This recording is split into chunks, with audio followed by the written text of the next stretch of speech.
బొద్దింకల యుద్ధ పేరీలు మోగిస్తున్నటువంటి సమయంలో మనం సమావేశపడుతున్నాం.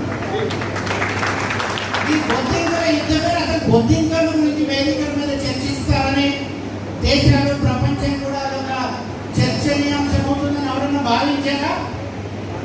కానీ ఒకళ్ళకు మనకు బొద్దింకల మీద నాకు చాలా కోపంగా ఉంది.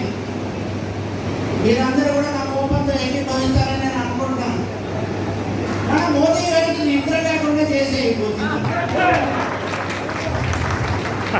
మోదీ గారు చాలా ఇంటర్వ్యూలలో చెప్పారు. ఏమని అంటే, మీరు ఎంతసేపు నిద్రపోతారు మోదీ గారు అన్నారు. మన దగ్గర ఒక ఆయన ఉన్నాడు, నేను నిద్రపోను అంటాడు. అలసట అయిన తర్వాత వేదికల మీద నిద్రపోతారు. ఎవరైనా నిద్రపోకూడదు. ఆహారం, నిద్ర, మైథునములు మనుషులకు ప్రాధాన్యమైన అవసరం లేదు, లేకుండా ఎవరు ఉండలేరు.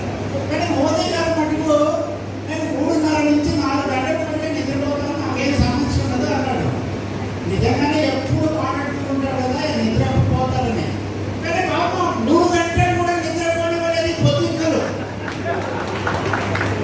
2 రోజులు వరుసగా వీడియోలు, రాత్రి కూడా 2 రోజులు వీడియోలు విడుదల చేయాల్సిన పరిస్థితి నరేంద్ర మోదీ గారికి వచ్చేంతగా ఆయనకు నిద్రాభంగం కలిగించాయి. అంటే బొద్దింకల యుద్ధ పేరు ఎంత బిగ్గరగా